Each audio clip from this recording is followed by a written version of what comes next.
Ayan po yung parking space. Yan yung parking space na pag umaalis sila, inilalabas ang motor at saka yung mga bakal na yan. Okay, sige. Yun yung sinasabi niyo, ma'am, na may parking lot ka sa loob. May garahe ka. May garahe ako. Nandun na ako, left side parking. The thing is, sagip siya sa garahe ko, sa gate ko. Paano ako lalabas? Ang annoying pa nito, pag dadating sila, magbubusina siya. Kasi lalabas na yung mga tauhan niya para tanggalin na yung mga pinaglalagay niyang motor doon, yung mga bakal-bakal. So, ang nangyayari, nire-reserve niya yung sa kanya. Exactly, that's Pero it. ang rules parang sa inyo, First come, first serve. Kasi that's a public property. Sir, matanong ko sa inyo, sino sa tingin nyo yung may problema dito? Wala namang problema sa akin yun. Sakyan ko, di rin makapasok sa parking ko. Kung ikaw din, sir, may problema, edi kulitin nyo at gisingin nyo itong papatay-patay nyong HOA. Di ba po ba? Imbis na mag-aabala din kayo ng iba, magtitake kayo ng slot na makakaabala din sa ibang tao, hindi makapasok sa ibang garahe, tapos kayo pa magkakaroon ng lakas na loob para magmatigasan. Kung nagkaroon ng malakas na loob. Oo, sir. Kayo yung meron ng lakas na loob. Kayo pa daw ang nagmamatigas. Ito na, pakinggan mo muna yung side ko, ha. Sandali lang, sir. Pinagbibigyan kita ng pagkakataon, pero kung ikaw ay sasagot-sagot ng parang siga, sasagutin din kita ng parang siga. Alright? Ako po si Lisa Chicano, 59 years old, nakatira sa Casimiro Townhomes, Barangay 168, Caloocan North. Lumapit po ako sa Bitag kasi nirereklamo ko ang aking kapitbahay na si Engineer Levin Cabunilas. Ang aking reklamo ay nakaharang siya sa aking driveway. Hindi makapasok at makalabas ang sasakyan sa driveway ko. Mula nang lumipat sila dyan, pansin ko na parati sila nagpapark sa harap ng driveway ko. At that time, maliit lang yung kotse namin, Swift. Pinagkakasya namin makapark sa loob. Tapos there was one incident which happened April. Nagpark yung anak ko sa labas, ang dala niya is pick up. Tapos lumabas yung kapitbahay ko na si Engineer Levin, tinanong yung anak ko na kung magtatagal daw siya doon sa kalsada which in front of my driveway. Ang sabi ng anak ko, oo kasi nag-unload ng luggage. Ang sabi ng anak ko, first come, first serve basis ang kalsada. At saka, hindi naman nabili nyo yung kalsada. Parang hindi niya nagustuhan. Sinugod niya yung anak ko, naawat lang siya. So what I did, nagreklamo ako sa barangay. Nag-hearing kami, nabigyan siya ng subpina pero hindi siya sumipot doon sa lupon. Meron akong parking space, hindi ko magamit. Nagpa-park kami sa labas pa ng subdivision. Napaka-unfair para sa akin. Kaya ako hindi nagpa-extend ng bahay. Nag-provide ako ng sarili kong parking space para may magamit ako. Ngayon, ako pang namumroblema, ako pang mag-a-adjust sa kapitbahay sa terms nila, which is hindi naman yata tama. Sige ma'am, i-describe natin kasi may mga binigay sa aming pictures tsaka videos yung itsura ng parking dun sa area ninyo. Ayan po yung parking space. Yan yung parking space na pag umaalis sila, inilalabas ang motor at saka yung mga bakal na yan. Okay, sige. Ngayon ma'am, ito yung gate ng bahay ninyo, Opo, tama? Yan yung po. kaharap. Opo. Ang nagpa-parking yung katabi mong kapitbahay. Opo. Sinasakop po nila yung area na yan. Opo. O, patingin ako ng picture ng may naka-parking. Ayan, video. Ayan po yan. So, ayan okay. Yung bahay, yung gate ko na nakabukas. Yun yung sinasabi niyo ma'am, na may parking lot ka sa loob. May garahe ka. May garahe ako. Pero maliit yung kalsada rin, ma'am. Tama ba? Sa personal po ba, maliit lang din yung maliit lang talaga. Ayan po. Para kahit sino siguro, ang mga veterano lang siguro makapagparada na maayos dyan. Pero mahirap yan. Pero ano po bang sabi ng HOA ninyo? Kumbaga, anong pinaka-rules o may ordinance ba kayo dyan? Nung nagpunta po ako sa HOA last weekend, nanghingi ako ng bylaws at saka may resolution daw na left side parking. Left side parking. Okay. Sabi ko, nandun na ako, left side parking. The thing is, sagip siya sa garahe ko, sa gate ko. Tama. Paano ako lalabas? Merong Republic Act 4136, Section 46F, no blocking the private driveway. Ang annoying pa nito, pag dadating sila, magbubusina siya. Kasi lalabas na yung mga tauhan niya para tanggalin na yung mga pinaglalagay niyang motor doon, yung mga barik, yung mga bakal-bakal. So, ang nangyayari, nire-reserve niya yung sa kanya. Exactly, that's Pero it. ang rules parang sa inyo, First come, first serve. Kasi that's a public property. Ma'am, one last, pumunta ka ng DSUD. Ano nangyari sa DSUD? Sa DSUD, nagpunta ako, nag-inquire ako kasi isang sabi sa barangay, kakasolve daw yan, DSUD, kasi under pa daw yung nung HOA. subdivision. Nagbigay sila ng requirements. Ang isang requirements, kumuha ako ng endorsement letter from the grievance committee ng HOA. So hanggang ngayon, ma'am, in short, wala pa ring endorsement letter. Kahapon, bigla silang nag-message sa akin na, ma'am, napirmahan na yung endorsement letter. Which, ang sa akin, pasalamat ako sa Bitag kasi alam ko na yun lang ang nakapagpusiguro na trigger na bigyan na Nalaman ako. siguro ng HOA na kung saan ay napatawag na ang aming tanggapan sa kanila para ipaalam ang inyong sumbong. Tama ba? Opo, yun na nga po. Kasi Biglang okay na. Yun biglang na okay. Ako. Sige, pero hindi natin sila palalagpasin kahit na meron na. Tatanungin pa rin natin anong nangyari. Kausapin muna natin itong OIC ng Casimiro Homeowners Association, si Sir Edgar Doctor. Magandang umaga po sa inyo. Good morning, sir. Ang tanong ko lang, sir, anong magagawa nyo para ma-resolve ba yung problema? Kasi for example, yung mga ganyan, lalabas pa si ma'am, kakatukin pa yung kabilang bahay, o palabas nga yung sasakyan mo. Bakit siya pa yung mag-a-adjust, sir? Tapat ng bahay niya yun. Samantalang itong isa ay nasa kabilang side pa. Di bakit hindi na lang doon sa tapat ng bahay ng kabila para pumarada siya? Ayan nyo, sir, gagawa namin ng paraan na kakausapin namin. Sir, gagawan nyo ng paraan. Hindi nyo nga magawa ng paraan. Hindi nyo pa nagagawa yung grievance letter daw. Narinig ko. Gumawa naman kami, sir, ng grievance. Sabi ko sa kanya na Tuesday, pag-uusapan kasi namin. Kailan nyo ginawa yung letter? Nung Monday, sir. Sir Dodds, ang sabi sa akin, nung nag-usap tayo ng Monday, nandun pa yung dalawang officer. Ang sabi nyo, ipapagawa nyo yung letter ng Tuesday ng araw na yun, ipapahatid sa bahay. Tapos, dumating hanggang Thursday, wala akong natatanggap na sulat. Nung nakausap ko yung secretary doon sa opisina, si Rumi, ang sabing ganun, pag mimitingan pa ng board of directors, di ba nag-text po ako sa inyo? Sabi ko, Sir Dodds, ano ba ang problema? Akala ko nagkaayos na tayo dyan sa sulat. Kailangan ko na po yung endorsement from the grievance committee. Hindi nyo naman po ako sinagot. Ma'am, sagot kita kaso nagkataon na wala po akong load nung Yan sir ang sinasabi ko sa inyo. How will you be able to address yung mga problema sa inyong subdivision kung kayo mismo hindi nyo makapag-communicate ng maayos sa inyong mga constituent dahil sa load, dahil sa ganyan. Di ba may mga monthly dues din yung mga tao? And if I'm not mistaken, kung kayo ay pasok dyan sa Homeowners Association, ay meron naman din kayo kahit papanong sahod. Di ba po ba? Yes, sir. Yes, sir. So, ang ibig sabihin ko, sir, hindi rason ang walang load. Hindi rason ang ganito, ganyan. Ang ibig sabihin lang, hindi nyo nagampanan ng inyong trabaho. So, Sir Edgar, marirelease na po ba yung letter na kailangan ni Ma'am Lisa para magpasa yung reklamong to sa DSUD? Yes, ma'am. Yes, ma'am. Naka-prepare naman na ma'am. Kukunin nyo na lang po. Ngayong araw po, makukuha na para malinaw po sa ating lahat. Yes, ma'am. Yes, ma'am. Okay, so nandyan na po. Sir Edgar, kaya po kami medyo na po sa mga ginawa ninyo kasi tanggap na po ni Ma'am Lisa na hindi nyo masusolusyonan eh. Kaya nga siya pumunta ng DSUD, ng iba pang government agencies kasi para sa kanya, wala pong magawa ang HOA. So yun na lang po ang may aambag ng HOA, sa totoo lang, yung letter na yun para mai-push na yung pagrereklamo sa DSUD. So importante yung letter na hawak ninyo, ibigay nyo na po kay Ma'am Lisa yan. Nasa opisina na po, ma'am. Okay, sige. At least malinaw na po. Okay. Sir Levin, magandang umaga po sa inyo. Ako po si Carl Tulfo. Sir, matanong ko lang, ano yung panig ninyo dito sa nangyari? May pagtatalo na kayo tungkol sa parking? Wala naman sa akin. Yan. Yung kasi gusto niya makaalis ako dyan sa parking ko. Nasa harap daw ng gate niya. Kabilang side yan ng bahay niya. Yes, kabilang Hindi sa side ng bahay niya, sa side kabila. ng bahay niya, pero katapat niyo to, tama po ba? Tapat na Alright. Ano nangyari, sir, dun sa tapat ng bahay ninyo? Meron din nakapark. Sino na iba. yung nakapark dun sa tapat ng bahay ninyo? Yung tapat din namin. Sa may? Yung sa tapat din namin na bahay. Okay, sa tapat nyong bahay, may nakaparada din doon. Tama po ba? Sir, matanong ko sa inyo, sino sa tingin nyo yung may problema dito? Wala namang problema eh. Hindi, sir, Nag-implement yung ng problema, HOA ng ibig one-side sabihin ko parking. sa sistema ng inyong parking sa village.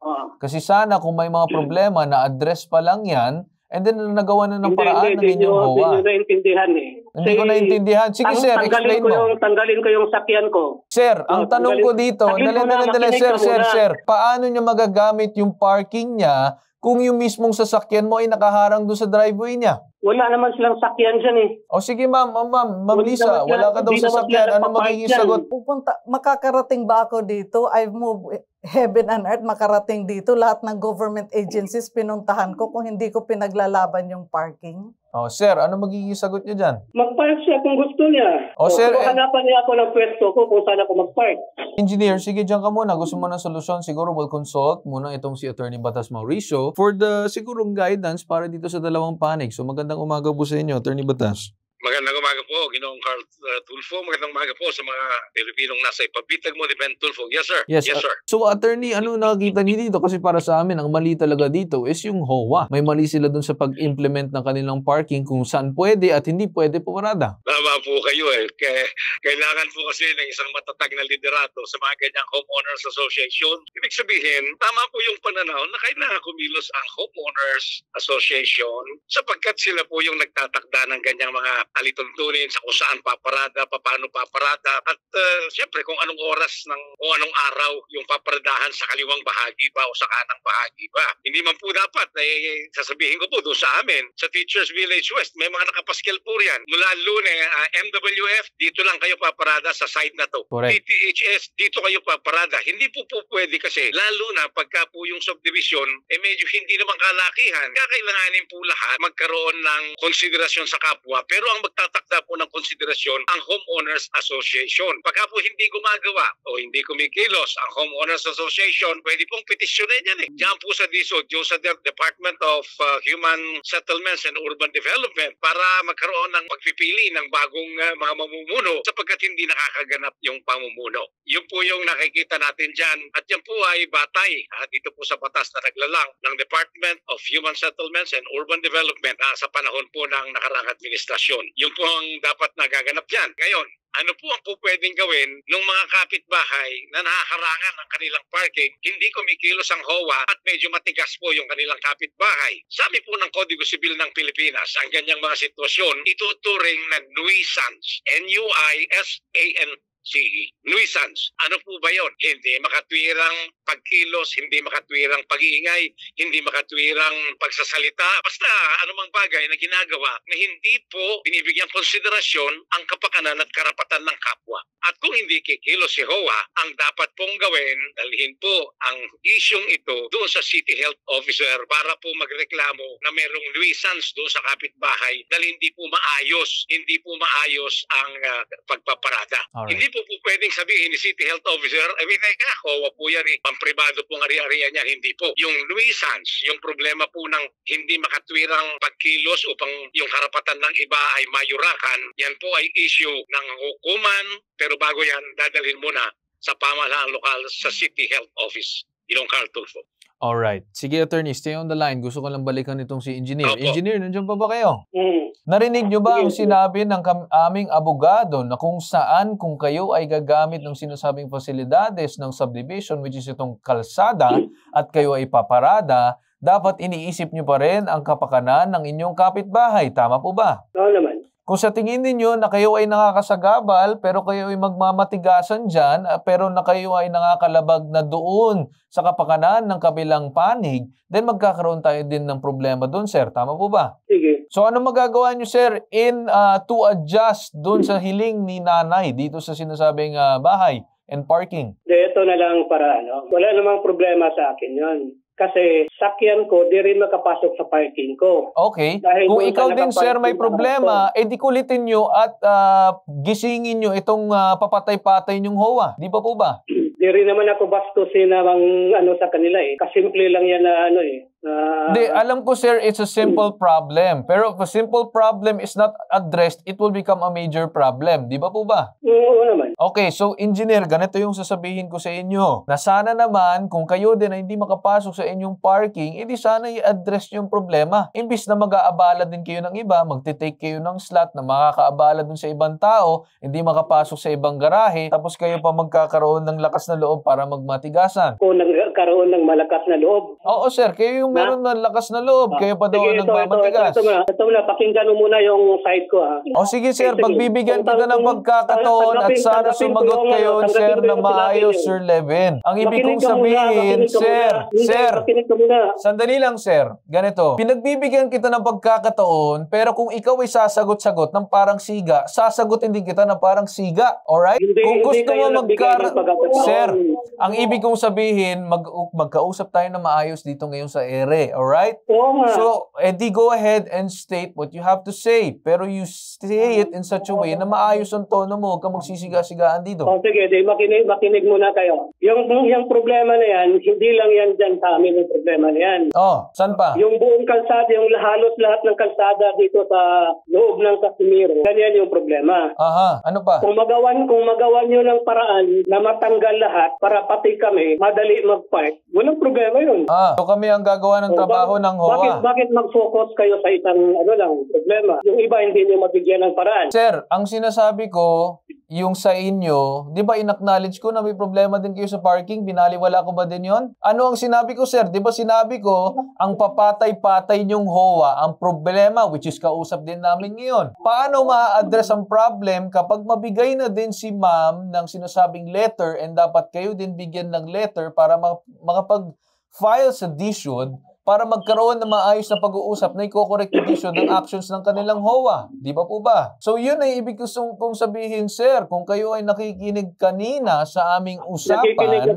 Yes, sir, naintindihan ko. Naintindihan ko, sir. Sir, ayusin naman natin ang sagot. Nag-ausap naman tayo na maayos dito, sinasaltikan mo ko. Sasaltikan din kita pabalik. Wala akong pakialam kung engineer ka. One-sided kasi yung Sir, ano bang dahilan kung bakit kami tumawag sa inyo ngayon para kunin ang inyong panig? Pero ang sagot mo pa lang, maangas ka na, siga ka na, di ano magiging usapan natin ngayong araw? Di parehas lang tayo dito magpapatamaan. Tama po ba? Nasa kabilang linya pa rin yung Homeowners Association ng Casimiro Homeowners. Sir Edgar, Doktor, naririnig niyo po ba? Yes, ma'am. Okay. Bukod sa naririnig, sir, naiintindihan niyo po ba? Yes, ma'am. O anong problema, Sir Edgar? Saan niyo nakikita yung problema? Actually, ma'am, kinausap ko na sila, nagbibigay na itong si Mrs.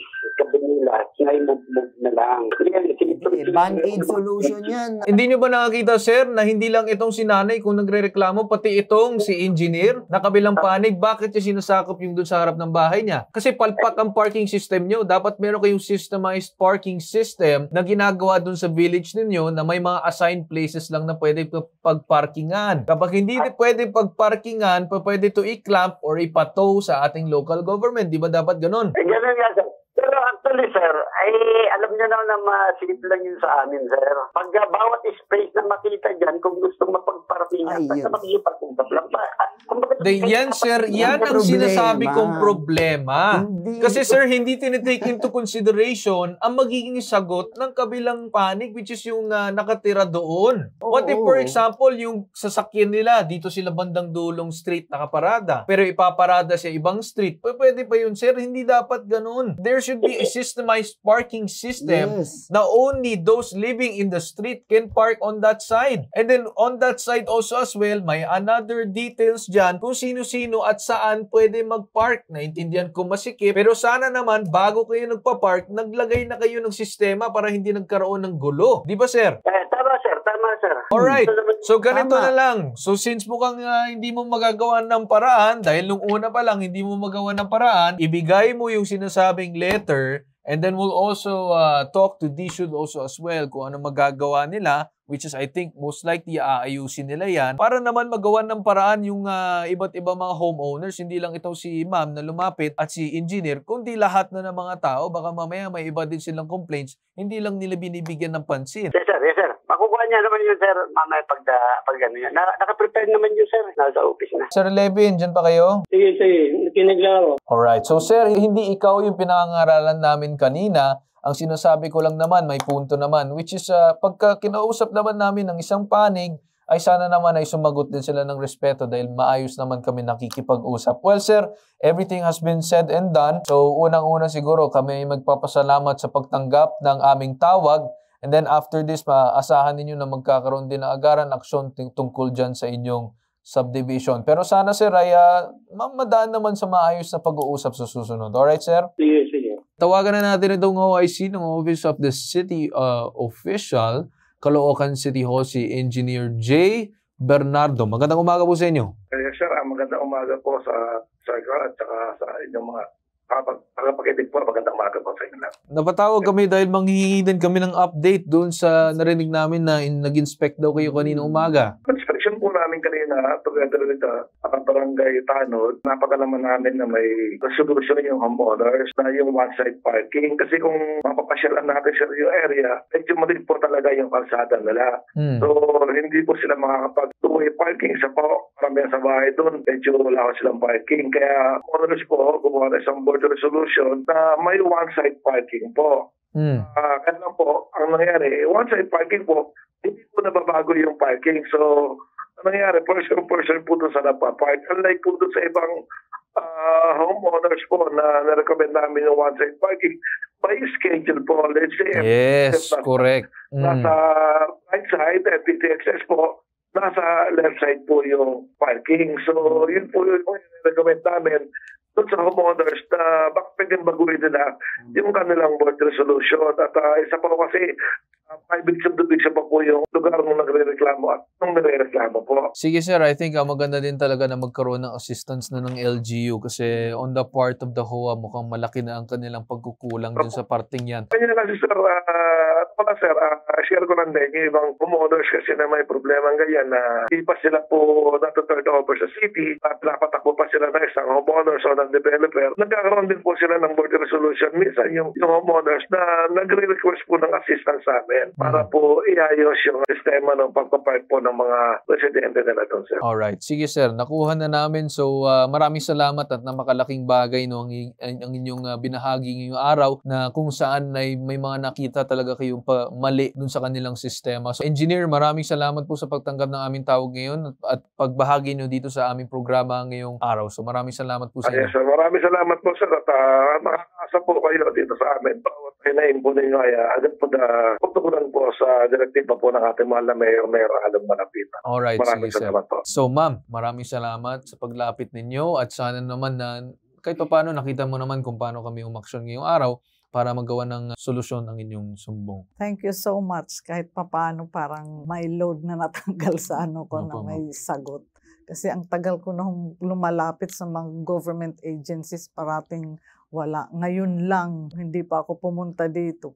Thank you, Sir Carl, at saka sa Bitag kay Sir Ben, at sa inyong staff sa lahat. At dyan tayo nagtatapos ngayong araw, hinggit sa sumbungan, imbestigahan, ano man reklamo na bibigyan ng solusyon, tanaksyonan, ito nag-iisang pambansang sumbungan. Tulong at serbisyong may tatak, Bitag, ilalaban ka, di iiwan. Sa ngalan ng aking ama na si Ben Tulfo, ako si Carl Tulfo, at ito ang hashtag #ipabitag mo.